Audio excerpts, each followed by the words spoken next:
Olá pessoal, eu não poderia deixar de fazer um vídeo para poder demonstrar o meu orgulho e também o meu apoio pelos protestos que estão acontecendo agora no Brasil. Então, mesmo que eu não esteja aí no Brasil, eu quero fazer um vídeo para dar um pouquinho de apoio e talvez essa seja a minha forma de protesto. E também para falar para todo mundo que não parem com os protestos, continuem. Eu sei que agora o protesto já tem vários dias, né, que as pessoas estão protestando. Então, é claro que sempre no primeiro dia, quando todo mundo vai às ruas, a mídia cai em cima e tem vários sites online que começam a reportar a história, mas depois a coisa meio que morre um pouco, né? E daí, sei lá, as coisas acabam não dando em nada. Meio que assim, meio como o Occupy Wall Street, né? Não deixem que isso aconteça com os protestos no Brasil, porque eu acho que isso é realmente um momento histórico no Brasil. E eu tô, assim, muito orgulhosa do povo brasileiro que realmente resolveu acordar e falar, chega, a gente já não aguenta mais.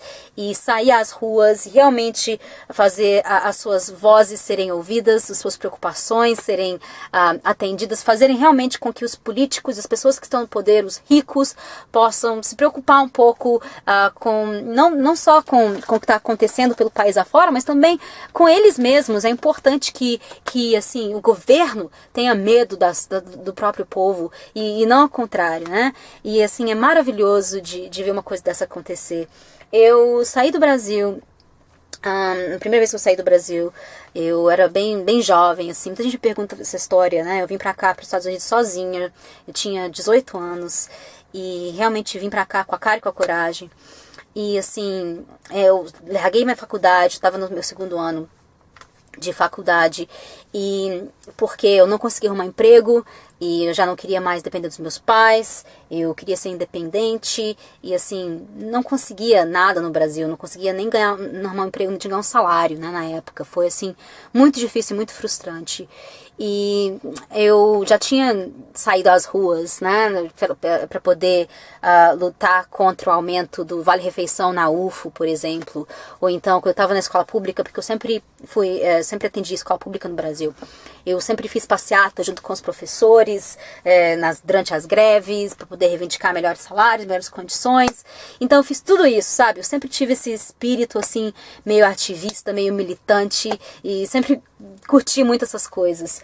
E assim, depois, claro que os meus protestos, né, quando eu tinha, sei lá, meus 15, 16, 17 anos, não adiantaram nada, mas eu tenho muita esperança que esses protestos sejam diferentes e que realmente eles deem resultados. Mas para que isso aconteça, é muito importante que eles continuem e também que vocês se organizem. É muito importante que o povo brasileiro se organize, que vocês também encontrem uma pessoa, um líder para a causa, um líder para o movimento, que seja uma pessoa, né, dentro da internet. Por exemplo, eu até pensei, ontem eu vi o vídeo do Felipe Neto, por exemplo, e ele é muito eloquente, muito persuasivo, ele tem muitos seguidores, ele tem muita influência. Quem sabe ele poderia se tornar o líder desse movimento. Ou então qualquer outra pessoa que vocês achem que seja mais apta para esse trabalho, mas é importante que vocês encontrem um líder e que vocês se organizem e que não parem, não deixem de protestar.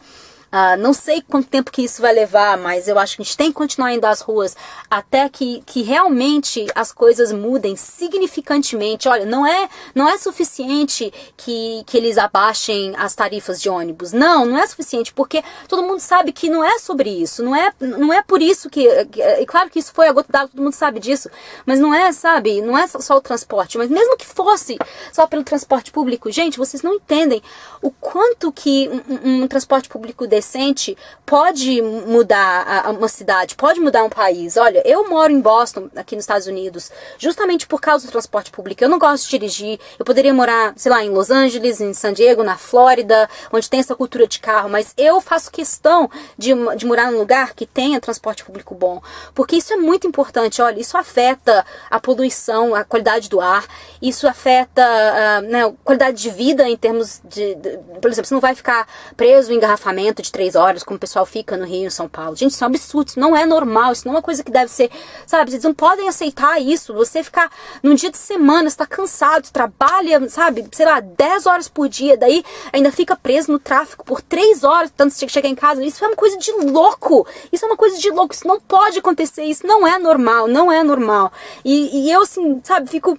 Realmente falo essas coisas com paixão, porque, como eu falei, eu saí do Brasil de frustração, então só de pensar nessas coisas, sabe? Eu nunca fiquei presa no tráfico por 3 horas, mas só de pensar numa situação dessa, meu sangue já começa a ferver, isso é uma coisa de louco, gente, isso não pode acontecer, isso não acontece no resto do mundo, e o Brasil merece que o povo tenha uma qualidade de vida muito melhor, é um país rico, é um país que tem tudo pra dar certo, um país tudo que, sabe, chega do Brasil ser sempre o país do futuro. Um dia as coisas vão melhorar, as coisas têm que melhorar agora e vocês têm que continuar reivindicando isso. Mas, bom, vamos dizer que se o protesto realmente fosse apenas por transporte mais decente, que isso seria uma coisa muito significante para o Brasil se fosse o caso. Se o Brasil tivesse um melhor sistema de ônibus, se o Brasil tivesse um melhor sistema de metrô, a qualidade de vida ia melhorar muito para as pessoas nas cidades grandes principalmente, mas também no Brasil inteiro. É muito importante que o Brasil tenha melhores rodovias, sabe, melhores sistemas de trem. O sistema de transporte, como eu disse, tem assim uma capacidade imensa de melhorar o país. Talvez vocês não pensem, sabe, nas ramificações disso, mas é realmente muito importante. Olha só, se vocês fizerem as calculações, se vocês fizerem as contas, uma pessoa que ganha um salário mínimo e mora em São Paulo, por exemplo, né? Essa pessoa gasta 26% do salário mínimo com ônibus, com transporte. Gente, isso é muito dinheiro, é muito, 26% só com transporte público. Você tem uma ideia, essa pessoa que aqui em Boston ganha um salário mínimo, o que não acontece é que o salário mínimo é um pouquinho diferente. Se você puder fazer as contas, porque aqui é por hora, né? Então, mais ou menos, vamos dizer que a pessoa ganha 7,25 por hora, trabalha 40 horas por semana. Isso aí você faz as contas, né? 4 vezes 40 a 7,25 dá mais ou menos assim uns 1.160. Esse seria o salário mínimo em dólares, ok? 1.160 dólares seria o salário mínimo nos Estados Unidos, em média. Porque varia um pouquinho de estado para estado, mas em média seria isso, 1.160, que já é muito mais do que no Brasil, ok? Quase o dobro, né? E uma pessoa em Boston pagaria 70 dólares por mês por um passe que te dá direito ilimitado a andar de ônibus para tudo quanto é lado e a andar de trem para tudo quanto é lado. E assim, mesmo que aqui os ônibus sejam velhos, não são dos melhores, e os trens também são muito velhos, são, nossa gente, terríveis se você comparar com outras cidades dos Estados Unidos ou então comparar com a Europa. Realmente o sistema de transporte aqui em Boston não é dos melhores, mas comparado com o Brasil, uma maravilha. Certo? Mas assim, isso é o quê? É 6% do salário de uma pessoa que ganharia salário mínimo. E assim, praticamente ninguém ganha salário mínimo aqui. Se você trabalha no McDonald's, você ganha 8 dólares por hora. Se você trabalha no Walmart, que paga muito mal, você ganha 8 dólares por hora. Quer dizer, você nunca ganha só os 7,25 por hora. Mas vamos dizer que se esse fosse o caso, uma pessoa em Boston, aqui nos Estados Unidos, gasta 6% do salário com transporte público, que é muito melhor, muito mais abrangente. Comparado com a pessoa em São Paulo, que gasta 26% do salário mínimo com transporte. Um transporte ruim, um transporte que é muito limitado, que tá cheio sempre, que às vezes não passa. Gente, é assim, é uma situação, nossa, na minha opinião, muito catastrófica. E assim, é claro que esse não é o único problema do Brasil, certo? Mas mesmo que todos os processos fossem apenas para poder melhorar as condições de transporte público no Brasil, já seria muito válido, porque a situação do jeito que está não pode continuar. Mas não aceite. Se eles abaixarem as tarifas dos transportes, se oferecerem transporte de graça para quem salário mínimo, não é suficiente. Eu acho que o Brasil merece muito mais e eu espero que esses protestos sejam capazes de alcançar muito mais. Se vocês não sabem, a evolução civil aqui nos Estados Unidos, né?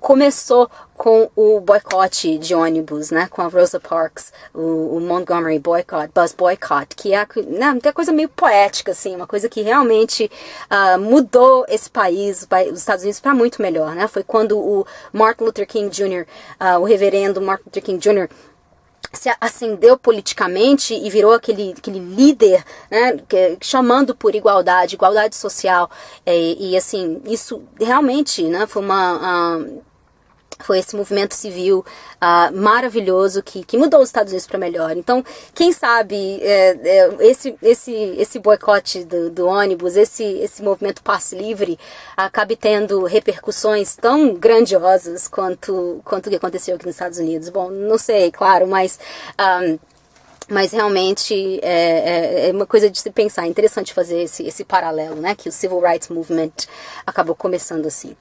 Mas enfim, gente, então eu queria dar meu apoio e falar um pouquinho para vocês sobre o protesto, que eu acho que realmente é uma coisa muito válida.